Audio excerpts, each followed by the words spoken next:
Is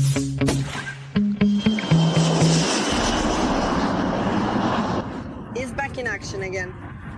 The American reconnaissance drone RQ-4B Globalhawk has resumed its flights over the Black Sea.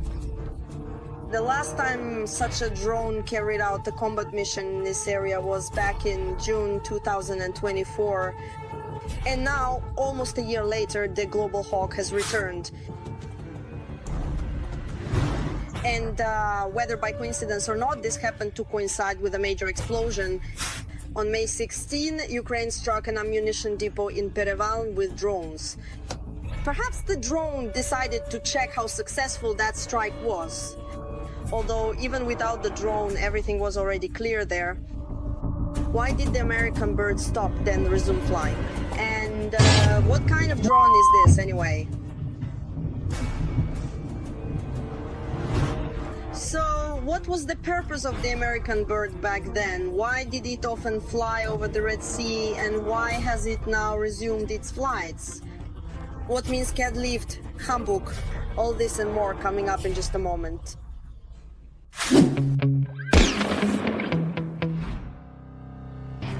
The Globalhawk is not something new. The drone made its first flight back in 1998. However, it only began carrying out missions in March 2006. Since its first flight, the UAV has changed significantly. The American drone has been upgraded more than once, but we'll talk about its capabilities a bit later. The first thing that needs to be clarified is the size of the drone. The Globalhawk is not some tiny bird quietly soaring through the skies. The drone's wingspan is 40 meters. For comparison, the wingspan of a Boeing 737 passenger jet is 34 meters, so that's 6 meters less. The UAV's length is 14.5 meters. Here, of course, it loses to the Boeing. The latter is about 40 meters long. But this length is roughly the same as an F-16, which is 15 meters long, although the fighter jet has a wingspan 4 times smaller.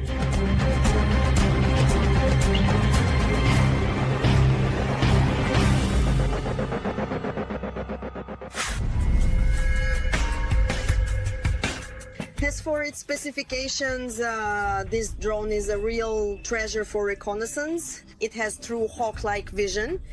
But that's not surprising, since this UAV is actually named after that very bird. The drone doesn't even need to get close to the enemy. The Hawk's radar allows it to see ground targets even through clouds. In older versions of the drone, this radar provided a clear image with a resolution of up to 1 meter at a distance of 100 kilometers. Now, these figures are probably even higher. However, this information is not available in open sources. But the Hawk is not only excellent in terms of vision, but also in terms of hearing. The Globalhawk is capable of conducting electronic intelligence, not only detecting and intercepting enemy radio emissions, but also determining their exact coordinates. In other words, the drone can locate enemy headquarters, communication centers, command posts, uncover air defense positions, and so on. The UAV can identify all of this from a distance of more than 1,000 kilometers. And this makes the Russians very angry. The Americans sent the Globalhawk to the Black Sea in order to then pass the information to the Kiev regime. As a rule, after that, the Ukrainian armed forces tried to launch strikes on Crimea or Sevastopol. A few days ago, our air defense systems repelled an attack by 8 ATAC-M missiles. And before that, the American drone was circling in neutral waters. And the Globalhawk can keep circling for a very long time. The drone is capable of staying airborne for more than 30 hours. At maximum flight time, the drone has a range of almost 23,000 kilometers. To put that in perspective, that's enough to fly from New York to Kiev, return, and then fly to Kiev again. At the same time, regardless of its location, the drone transmits data via satellite channel with a bandwidth of 50 megabits per second, which allows information to be received from it in real time from anywhere in the world.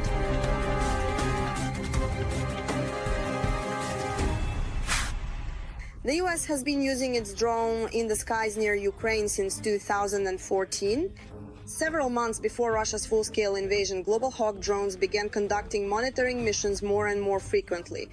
By February, flights of these drones had become an almost daily occurrence, and the Americans aren't even hiding the fact that they're conducting reconnaissance.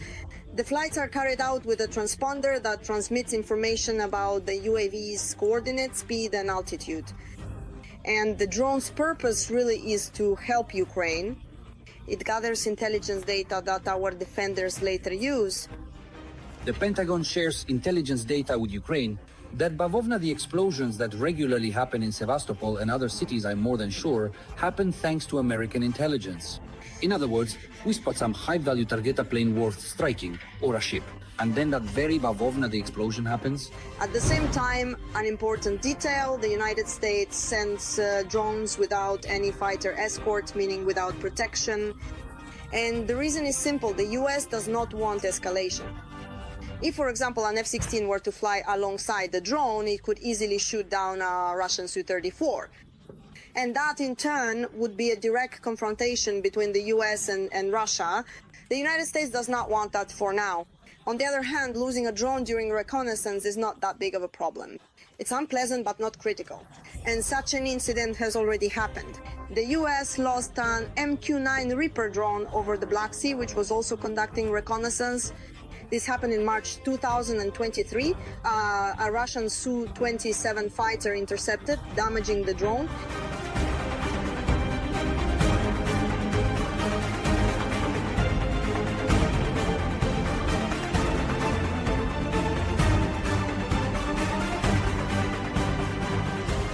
No one was killed or injured. The drone operators just shrugged. Well, damn, they just get assigned to another drone and keep flying. It's an expensive consumable, nothing more. There are no problems with their numbers. Data gets transmitted, strikes happen, they will keep flying.